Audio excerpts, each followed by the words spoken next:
Bienvenue dans Entre deux pensées. Prends une seconde. Respire.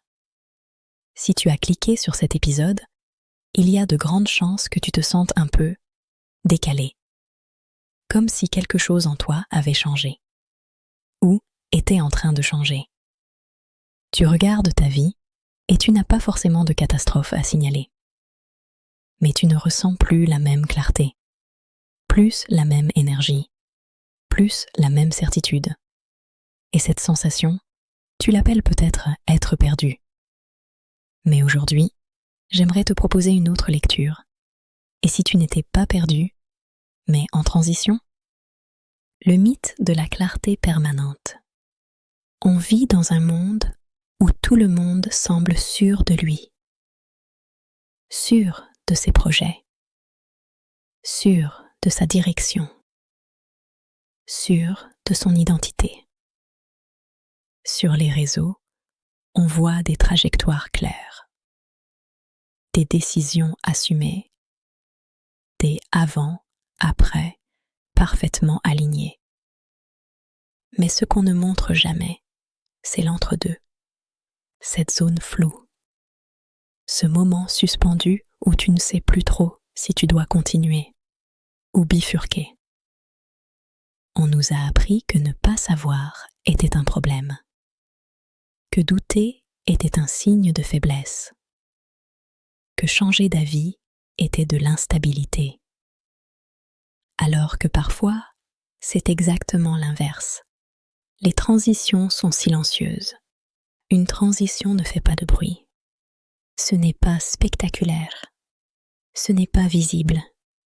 Ce n'est pas instagrammable. C'est intérieur. C'est quand tu commences à ne plus te reconnaître dans certaines conversations.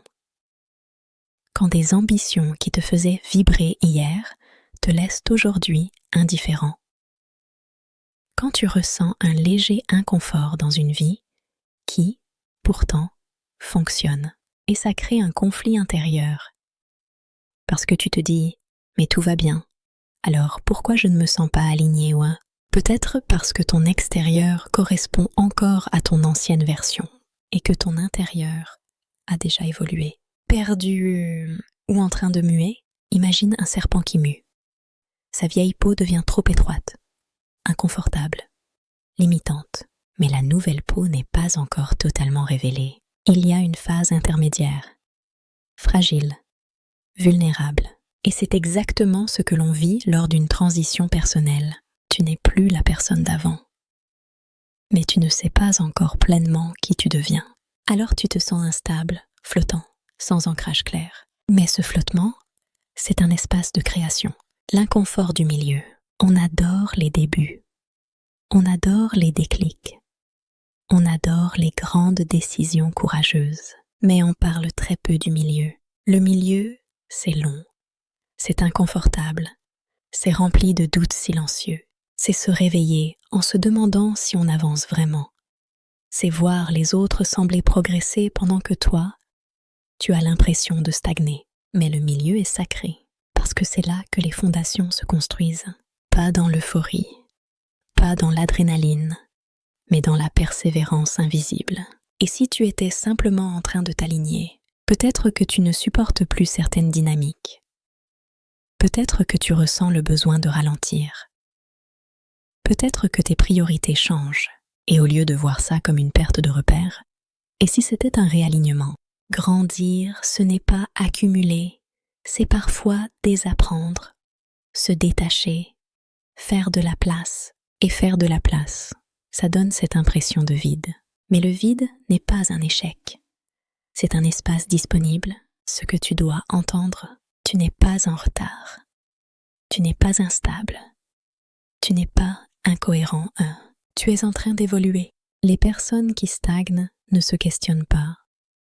Elles répètent. Elles évitent. Elles s'endorment. Toi, tu ressens un tiraillement, un inconfort, un besoin de changement. Et ça, c'est vivant. La transition prépare quelque chose. Chaque grande transformation commence par un flou. Avant la confiance, il y a le doute. Avant la clarté, il y a la confusion. Avant l'alignement, il y a le chaos intérieur. Tu es peut-être dans cette phase où tout semble se déconstruire. Mais parfois, la déconstruction est nécessaire pour reconstruire plus juste. Ce n'est pas la fin d'un chemin, c'est la fin d'un chapitre.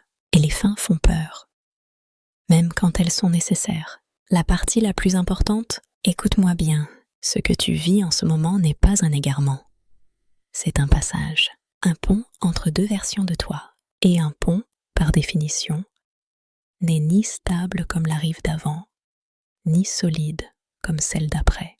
Il est suspendu, mais il tient, et toi aussi. Alors au lieu de te dire « je suis perdu », essaye de te dire « je suis en train de devenir plus conscient, plus aligné, plus honnête avec toi-même. » Arrête de vouloir accélérer le processus. Arrête de vouloir déjà être arrivé à eux. Les transitions ne sont pas faites pour être confortables.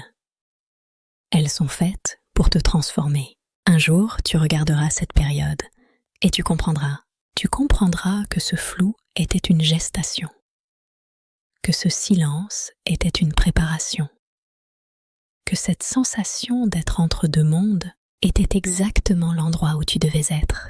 Tu n'es pas perdu, tu es en mouvement. Et tant que tu es en mouvement, ta vie est en train de s'écrire. Fais-toi confiance, même dans le brouillard. Surtout dans le brouillard, parce que c'est là que naissent les versions les plus puissantes de nous-mêmes. Et peut-être que cette transition est le prélude à la vie que tu n'osais même pas imaginer.